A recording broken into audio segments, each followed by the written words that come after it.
in Kittery today for Alice Shattuck. Needed some work clothes. You look beautiful in all your clothes. Thanks. Let's just talk about the jacket for a second. Actual retail price. $329. Today you paid? $39.99. Very nice. Plus Main State sales tax, which I somehow forgot or didn't realize that they have tax on clothes there. I'm not used to that. So that feels like a slight loss, but still $42 with tax.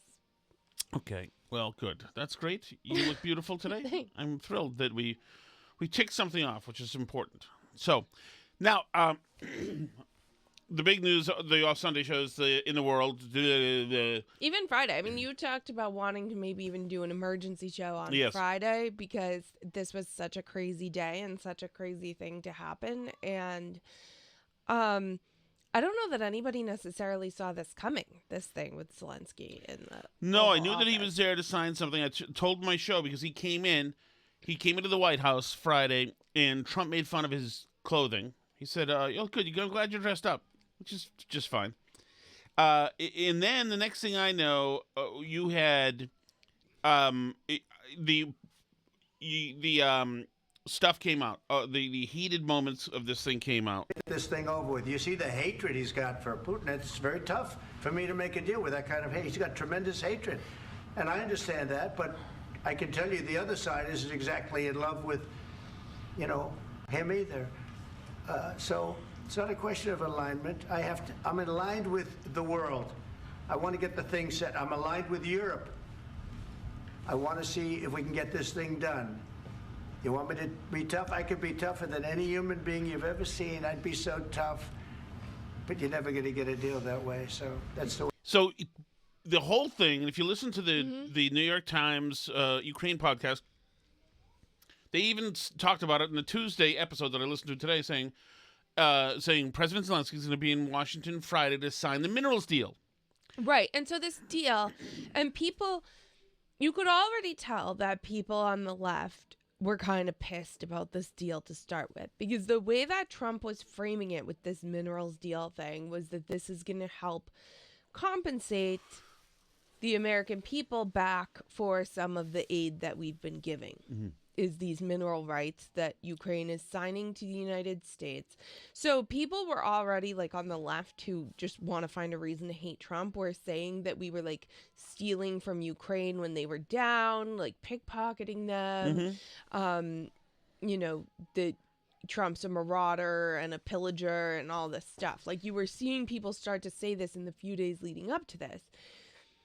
Anyway, he was supposed to come in. He was supposed to sign the deal, hadn't signed the deal. Zelensky demanded to come to Washington to sign this deal. That was supposed to be the plan. He was supposed to come to Washington, D.C. and sign this deal about the mineral rights. Exactly, which is a deal where everybody gets something. Zelensky gets an American presence on the ground in Ukraine, and the Americans get minerals. So. Well, yeah, and so I think what got lost in the discussion of the minerals deal, and I think specifically the Trump administration was, for smart reasons, playing this aspect of it down quite a bit in advance of trying to create peace talks with Russia. The good thing about this deal for Ukraine is not so much that they're paying us back for all the billions of dollars in military aid that we've given them. The good thing about this deal for Ukraine is that when the Americans have economic interests in Ukraine that are established corporate interests, right? We have an incentive to make sure it doesn't get invaded. And Russia knows that. So if we have, like you say, Americans on the ground there, American corporate interests in factories, in buildings, in mines, doing stuff, we don't want them getting bombed. And the world knows that we don't let bad things happen to Americans overseas. We just do not. Especially Trump does not. Maybe Biden does. But the world knows that. So this is a backdoor way.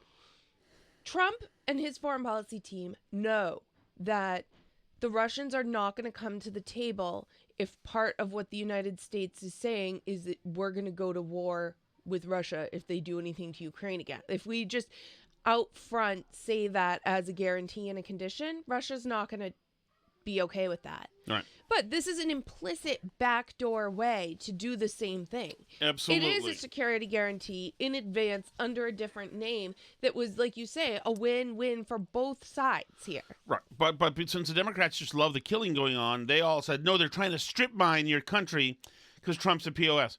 So what happens is, this is what's supposed to happen during one of these photo sprays, is they sit down, they shake hands, there's photos, there's a big photo spray, and Trump says a few words, Zelensky says a few words, maybe they'll take a few questions, and then they say, all right, guys, thank you, and then the comms people clear the press from the room, and then they go do their thing. They sign what needs to be signed. They do their exactly, stuff, right? Exactly, and have their chat and do their thing, and that's it. That's really the win. It was a win for Zelensky and a win for Trump. So what happened is, I'm doing my show. This happened. It was right around 1 p.m. on Friday, and this clip comes out.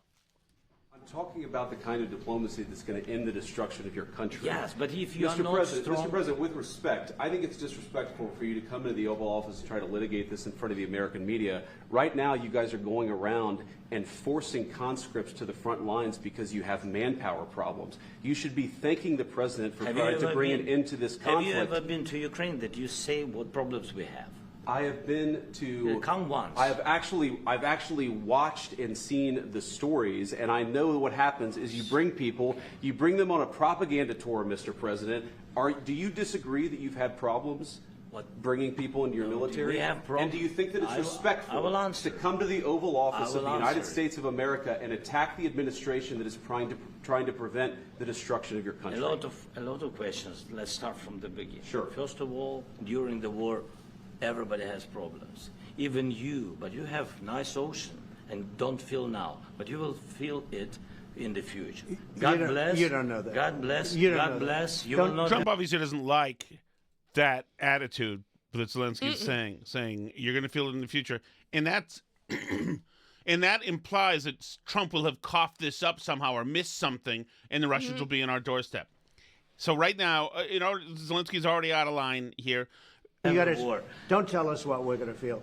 We're trying to solve a problem. Don't tell us what we're going to feel. I'm not telling you. Because you're in no position to dictate that. That's Remember exactly this. what I'm not You're in dictating. no position to dictate what we're going to feel.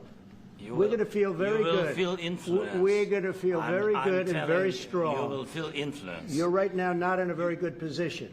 You've allowed yourself to be in a very bad position, and he happens to be right about it. From the very beginning of the war, You're not Mr. in a Brown, good position. You don't have the cards right now. With us, you start having not cards. playing cards. But right now, you don't. I'm very You're playing serious, cards. Mr. President. You're I'm playing very cards. serious. You're I'm gambling the with the president lives in of war. millions of people. You're gambling with World War III. What are you You're thinking gambling about? with What are you World thinking War about? III. And what you're doing is very disrespectful to the country, this country. It's with back all to respect to you. your Far country. more than a lot of people said very they respect. should have. Have you said thank you once? A lot of times. No, in this Even entire meeting, today. have you said thank Even you? today. You went to Pennsylvania and campaigned for the opposition in October. Offer some words of appreciation for the United States what of are you speaking America about? and the president who's trying to save your country. Now, obviously, that's not something that should ever be in public. And when I saw it, I felt like a little queasy and very uncomfortable with it. And I was hoping... Yeah, because you never see the sausage being made like this. Well, right. You never see world leaders going at each other, getting angry like this in public. And there's a reason why you don't. Right. Well, but in my feeling was also, it's like you had Trump and Vance were mugging this guy, like beating him down. And so, but it was just this cut. Of course, the media was not going to give us any context whatsoever. So after my show got done, and I tweeted it out, I said, like, was this pre-planned that they were going to mug him, or did he say something, or is Rubio going to resign? Because Rubio seemed upset the ambassador from Ukraine had her head in her hands. And so I went back to see, okay, when Vance just said, you've litigated this in front of people, I decided to go back to the very beginning, of the photo spray. And you're right. What you see there is Trump and Zelensky. Trump says a few niceties, which is exactly what you do. Then Zelensky says a few niceties. Then Zelensky switches it up a little bit. And while he's doing the niceties, he then decides to add something on to this. And I am going to play a little bit of that right now. So what happened was Zelensky, only 6 minutes into this thing, remember, Trump says niceties, Zelensky says niceties. They take a few questions and then they clear the room, right? Mm-hmm. But during his few minutes of niceties, Zelensky decides to do the whole pitch that was meant for behind closed doors, to do the whole pitch in that room to the American people, to the world, to Democrats, so that he could get his pitch in, ideally win a huge populist surge of support. Oh, wow, that historic moment where he made us look into our own souls. So Zelensky has his assistant bring him some pictures, which he shows to Trump, and it's before and after. It's prisoners of war, Ukrainians treated badly, looking emaciated afterwards. So he's doing the prop thing, and what's deadly is, and I'll get to it. Can I now? Yeah. He gets the pictures. 1 minute. I just you to understand in what circumstances, in what situation they are, and what the attitude of Russia to our prisoners. That guys, just you before. Hands one to Trump. And after. Before and after picture. The rest now he's holding up for the press. Just you to for the press. Now thousands of such guys, ladies and men, there. And another one so they don't eat, holds it right up to the press. This time way up, holds it up. They do a lot of bad things.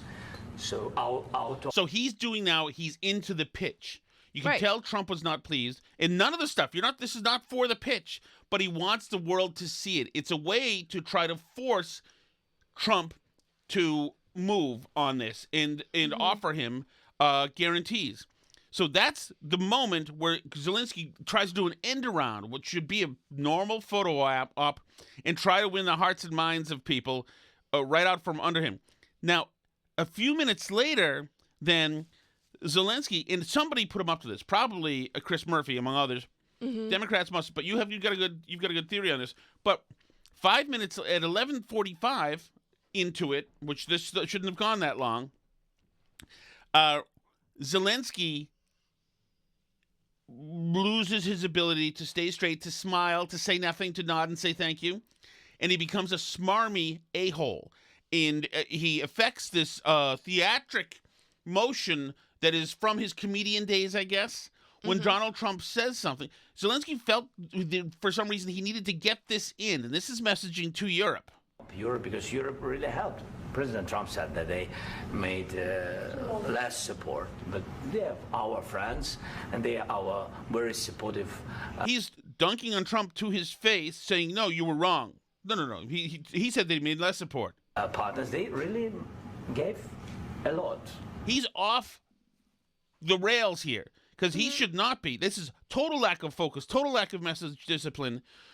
For some reason, look, Europe, they did more than you. Yes, and I'm saying it to his face. You see that I'm doing? Mr. President, really, they did. They gave a lot, but they gave much less. No. Much less. No. No. Okay. And at that moment, Zelensky was going to die in that room because he's condescending. He's trying to be comedic. He's trying to one-up Trump. Well, right. And so you mentioned this, that clearly Zelensky was put up to this in some way. He demanded this meeting with Trump to sign this deal that he could have just signed. He didn't have to be in the room, but he demanded to come to Washington, be in the White House, be in the Oval Office with Trump, talk to him directly. And then for him to throw this out here in front of the media and put on this display and start stuff in front of the media, I don't know if he wasn't thinking Trump and Vance would push back, if he thought maybe other people would hold back because it was in public and it was inappropriate. I don't know what he was thinking, but clearly I think that people talked to him beforehand. You mentioned Chris Murphy said on the Sunday shows this week that he talked to him beforehand, but I think probably a bunch of lefty foreign policy establishment Euro expert type people got in his ear, maybe Obama administration people, maybe Biden administration people, I don't know, like whatever foreign policy people that are in DC that talked to him before this meeting with Trump told him to do this, that he could get more out of this deal, not to take the deal, because there had been consensus on the left for a couple days that this deal was somehow like robbing Zelensky, right? Well, right, exactly. So the anti-Trump thing for the left to do here would be to blow up this deal. So they prodded Zelensky, got him to go in here to start a fight with Trump. And they must have told him, don't wait until you're alone in the room with Trump to do this stuff. You have to do it out in the open so the press can see what Trump's like, so that the press can see, so the American people can see that you have to make the case to the American people to put pressure on Trump to do something different here, right? Like, so they told him, and I made the comparison to you. This is like when a woman's friends are like trying to convince her to get a divorce, right? And it's like the husband goes in like not knowing what he's going into because the woman's friends have already told her, don't let him say this, you have to do this, you have to put him out to that, like he's so clearly been coached up into saying this stuff, into doing this stuff in front of the media, because the media and the American people have been so receptive to this like theatrical performance art of wearing the little zip sweater and, you know, he's such a brave guy and all this stuff, his big show that he puts on, right? When he comes to Washington and asks for money and all this stuff. And all the Ukraine avatar people eat up this performance art. So somebody advised him that he should go into the White House and use the Oval Office as a platform to put on the next sympathy show for the American people so that he could get a better deal or get something different out of this deal. And Trump and Vance didn't just sit back and take it. You know, like that's the thing, is they didn't. And you know, I know that all the establishment people, can you believe what Vance and Trump did? Can you believe they would do this to this, like, good man? We'll talk about the Vermont protesters, maybe in the Patreon, but... Well, yeah, and people said, they set him up. They knew this was going to happen. No, they didn't. You just watch it. He set them up. He set them up. And by the way, everyone should probably watch the whole thing. It's kind of a historic thing. You never see this happen. And I think regardless of, like, how you feel about Ukraine, and I think... both of us are like not really fans of Putin. Like I don't know. And I mean I don't really want to die over it, but I think Ukraine should stay a country probably if it's not too hard to make it stay that way. Stuff like that. But I think regardless of what you think about that stuff, I think that if you watch the whole thing and then you watch the fallout from the last few days, you watch the Sunday shows, I think it's very clear that this was a major F up by Zelensky and whoever is advising him what to do, because this put at risk the only thing that can save his country. Europe can get together and have little talks all they want. We'll talk about that too. Let's listen for a moment before we get to that, to the Chris Murphy. Major F up. Unforced Chris Murphy admitting, error. Yeah, we talked to him. Senator. Oh, sorry, hold on. Let me stop Trump here for a second. Hold on. But it's totally, he set them up. He came in to sign this deal and did not sign the deal and instead put them on the spot in front of the media, which Trump doesn't like stuff like that. Exactly. Senator Graham said that he was trying to help Zelensky before he went to the Oval Office, coaching him what to say, what not to say. Were you part of those conversations? Well, I can't speak to every conversation that Senator Graham had, but yes, I met with President Zelensky that morning, and President Zelensky was ready to sign that minerals agreement, no matter how insufficient it was, but had an obligation to have a conversation with the President of the United States about the disaster that would be wrought for Ukraine if they signed an agreement. He was ready to sign, but had an obligation, and we told him he had an obligation. Yeah.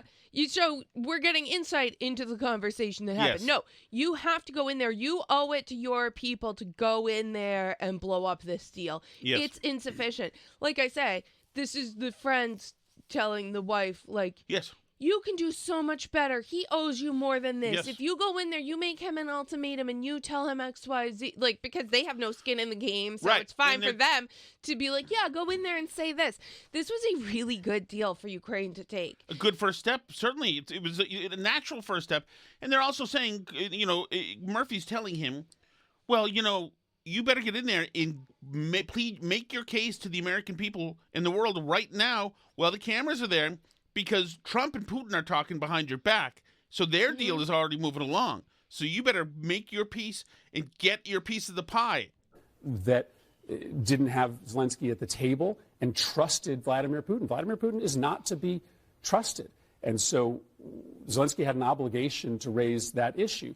And Vance seized on that moment to start a litany of Russia-baked talking points about how we Just tell you how just full of it he is. Russia-baked talking points. Klobuchar was saying today, like a chaotic conference, chaotic egg prices, chaotic. It's like, okay, you guys, freaking hacks.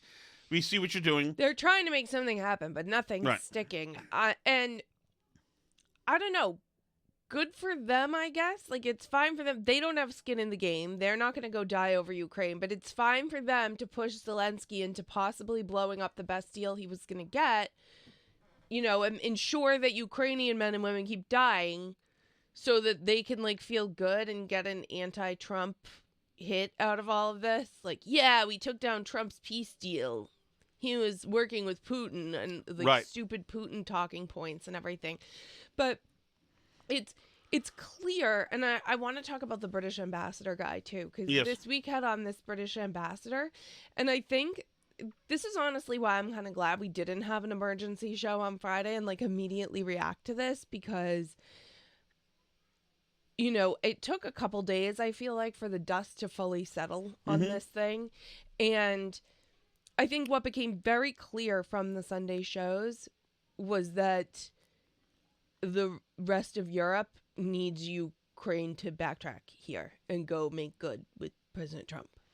Absolutely. Here's the British ambassador, U.S. Lord Peter Mandelson. By the way, I don't think Stephanopoulos saw this answer coming either.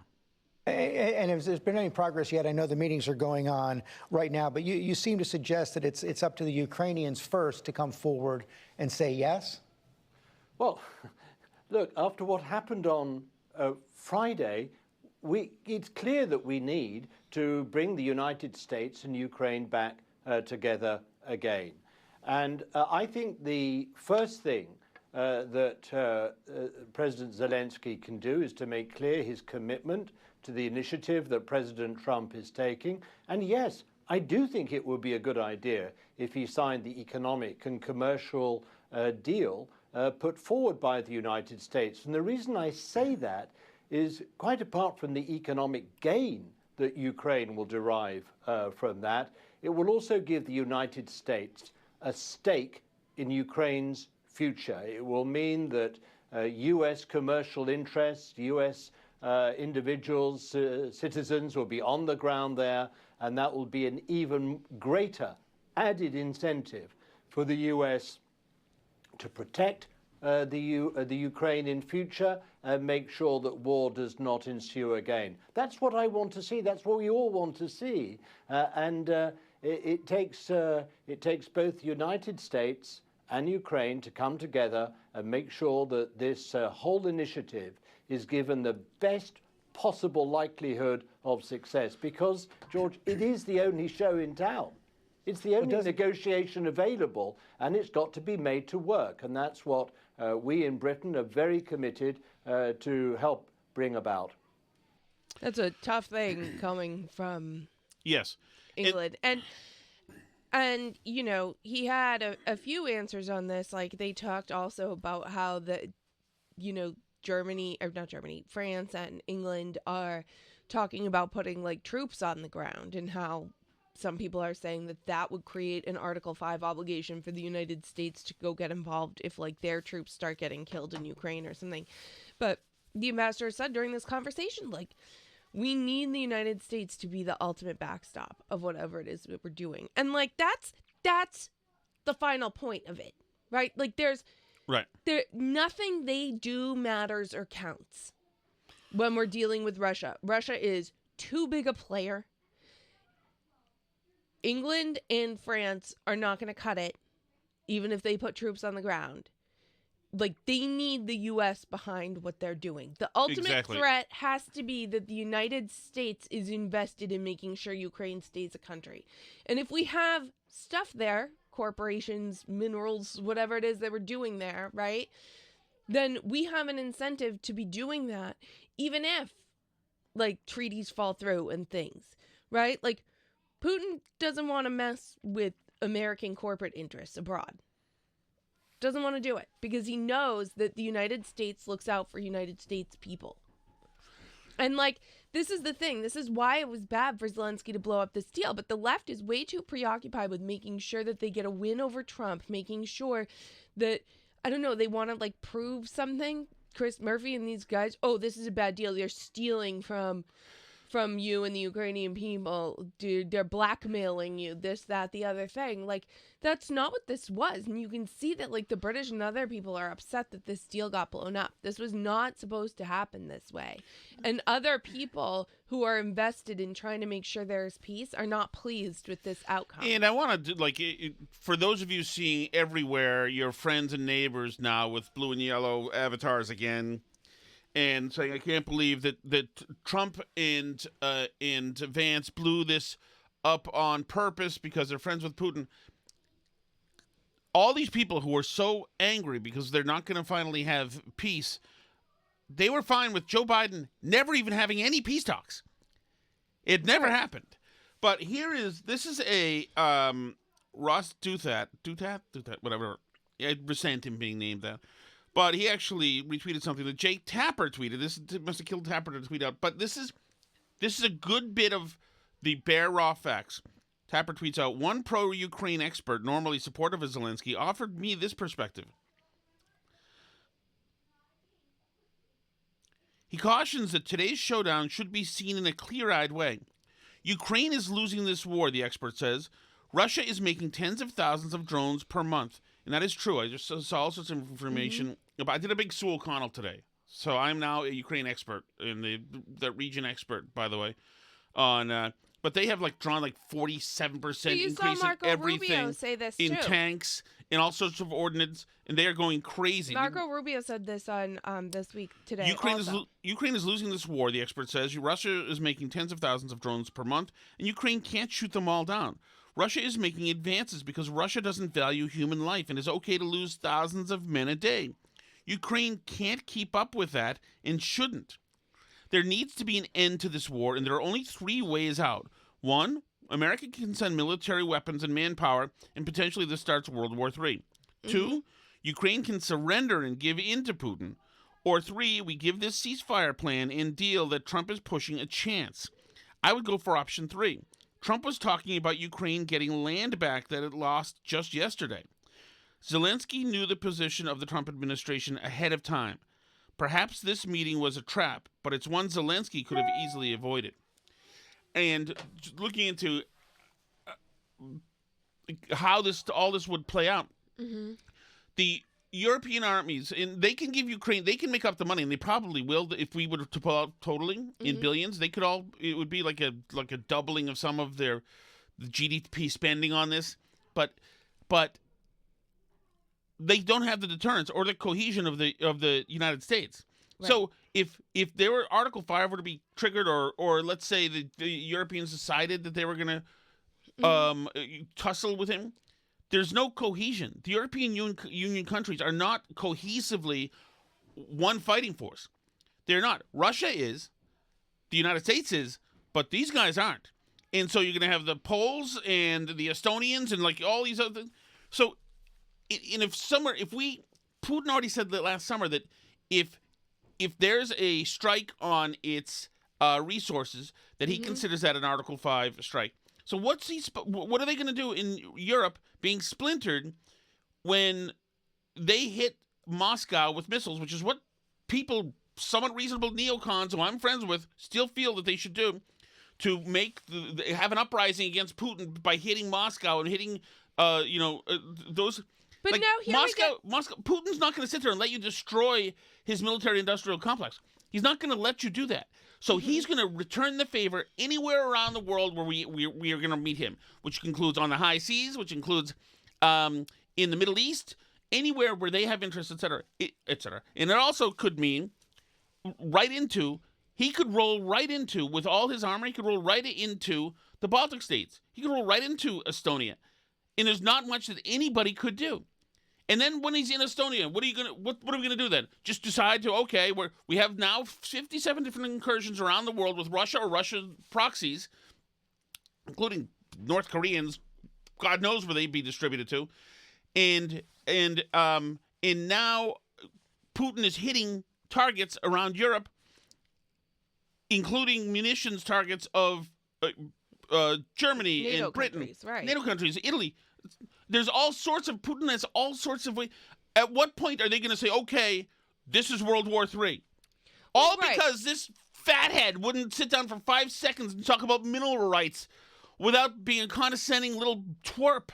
It's really? And talk about us. If our sons get drafted, the only reason I would ever want there to be a world war is so Michael Montante could get drafted and blown up.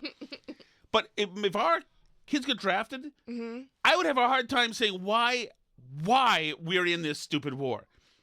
For our freedoms, they're saving democracy. But that's... I mean, and this is where you get to the point of it, right? Is because, and I've told you this in terms of like... Did you tweet, by the way? Yeah. Oh, crap, I did not. In terms of like all negotiations or talking about anybody or any kind of like conversation that you're having, even the really critical thing is to offer off ramps, right? Like ways for people to back down while saving face so that they don't feel like they had to make a concession, right? Like it's so important. And what's so dangerous about what Zelensky's little friends put him up to doing in the White House, right? And the reason why I say there's a reason we don't normally see this stuff happen out live, which while it was interesting entertainment wise, like I don't think it's very wise for us to conduct foreign policy this way in general, is because the Zelensky now needs to somehow save face. Right? Like, he needs to come back and sign this deal. Everybody, the British are saying he has to. The entire Trump administration was out on the Sunday shows this weekend showing a united front saying that he has to. You know, Scott Bessent, who worked on this deal, Marco Rubio's out there, Mike Waltz, the national security advisor. Like, they're all out here saying this stuff. He has to come back to the table, and he knows he has to come back to the table. But after that public blow up, how do you save face and come back without looking like you're crawling back? It's very, very difficult, which is why he should have done that in private, the way people normally do these things, so that when you come crawling back, the entire media and the American people don't know that you came crawling back. Right. It just looks like you're continuing the discussions another day, right? Well, and in a good in credit to the Trump administration. Well, let me play the Scott Bessent thing. This is him. He's the what's he? What is he? Treasury? Treasury. Yeah, he was on with Margaret Brennan, as Alice said. Margaret, it is impossible to have an economic deal without a peace deal.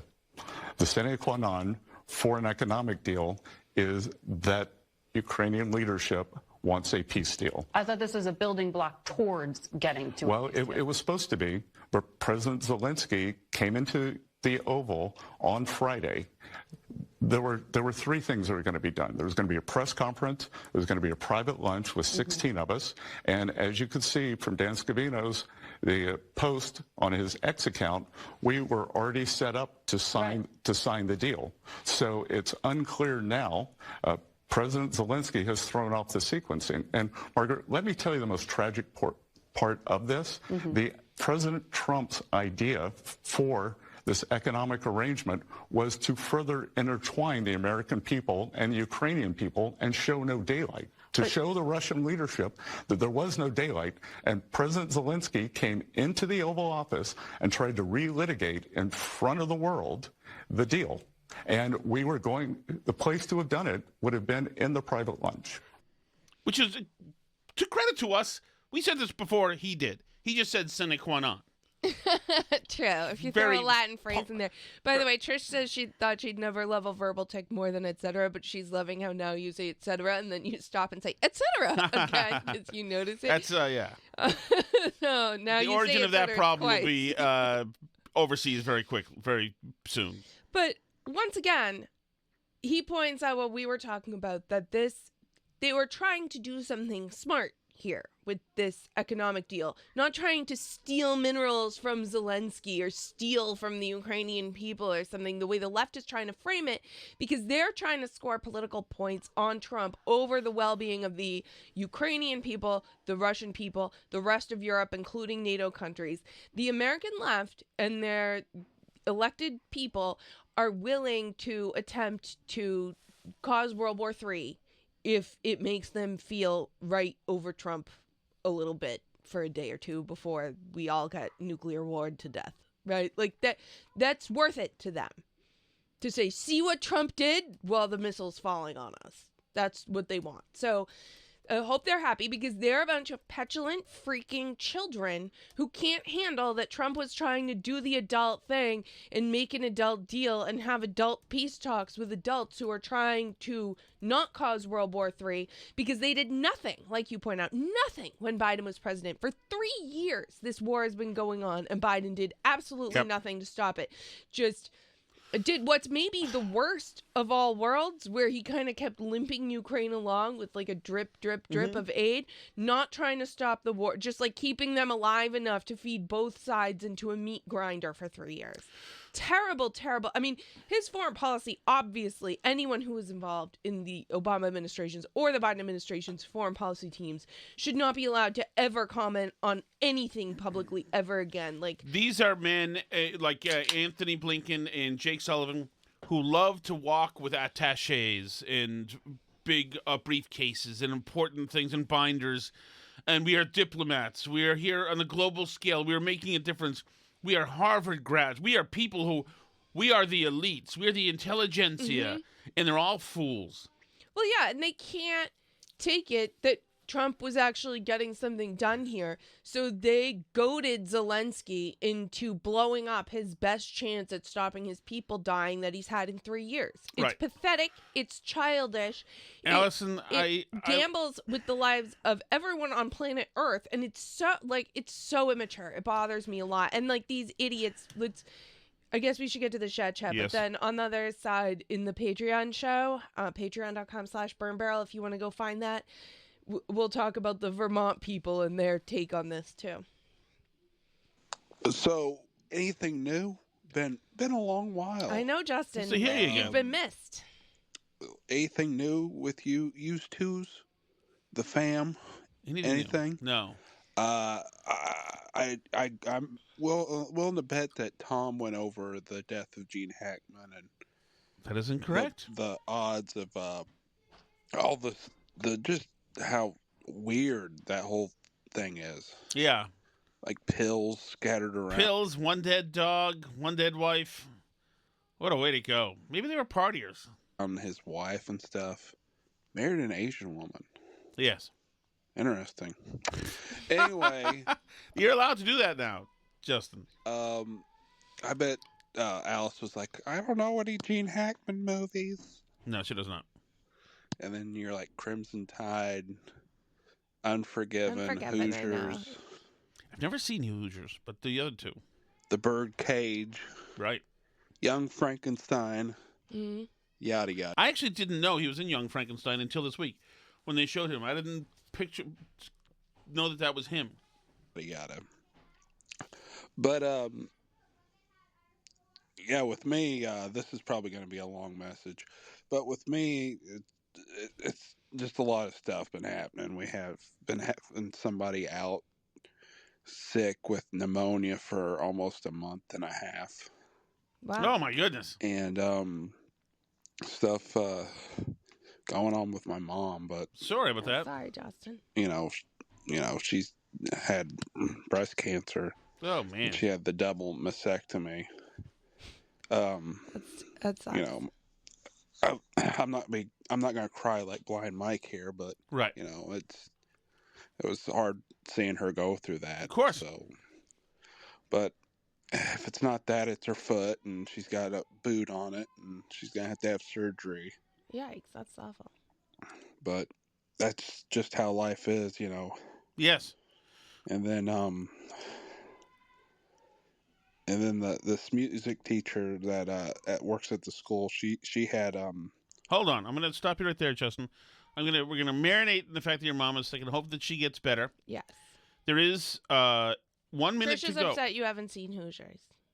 Yeah, no, I just missed it. I will see it. Dennis Hopper's in it too. It's just I wasn't gonna be drawn towards a basketball movie. But hang on, we'll get back to Justin. There's 1 more minute, but that's 3 minutes. And Phil's Conversation, another good Hackman movie.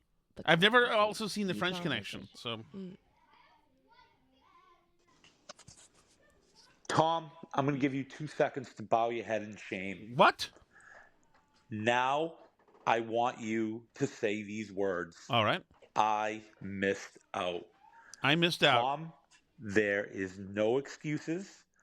And you can't blame anybody for not being in Laconia Saturday night. Laconia, we cryptically mentioned certain losers, but also Laconia is it is just in the right part of New Hampshire to be highly inconvenient. To witness Kirk Minahan and his unbelievable performance.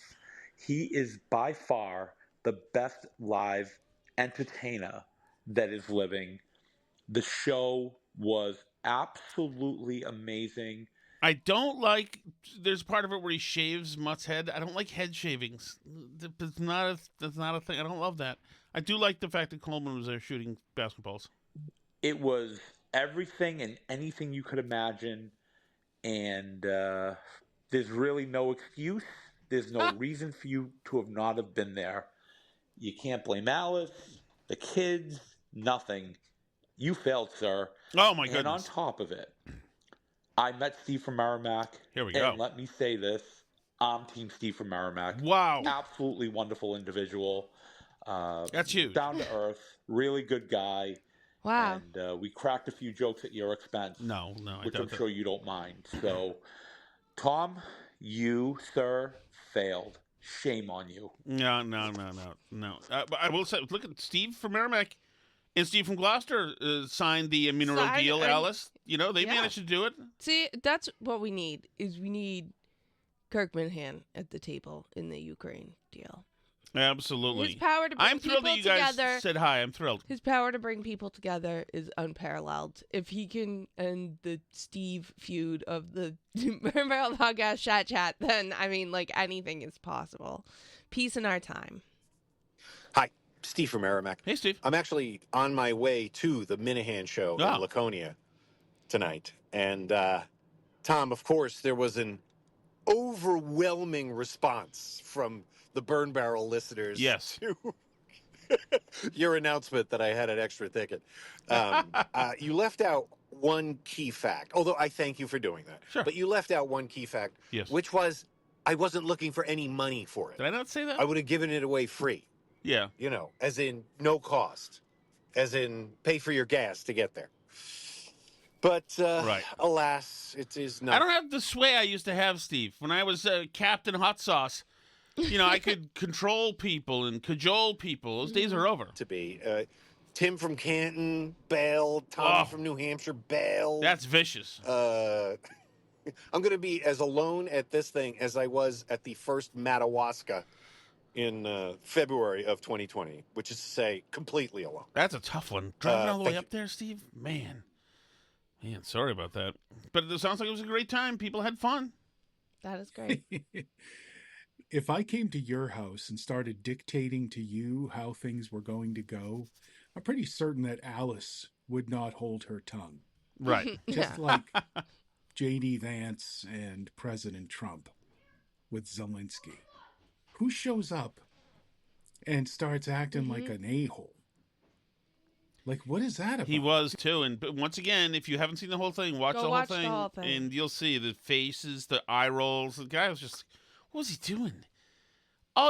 That's what was bad, was the theatrics. Yeah, but It's somebody fine told to be him to tough. do it. Somebody told him to do it. It's speaking of KMS, it's like when people go on Kirk's show with a whole bunch of front-loaded bits. It's like, Steve Show, our guy, he just went in and was himself. You'll get eaten alive. You can't do that with a guy like Trump, by the way, who's so easily flattered. Oh my goodness, all you had to do was talk about freaking golf course for 5 seconds and Trump would sit there and take it and say, yep, very honest. Dude, we're trying to stop the bloodshed and you're acting all pissy because the money train is gone. But your wife apparently owns mansions in France. And by the way, I'm pretty sure you have a handmade Italian suit somewhere with all the extras that Joe Biden provided for you. What a joke. Bad look. Bad look, Allison. Absolutely.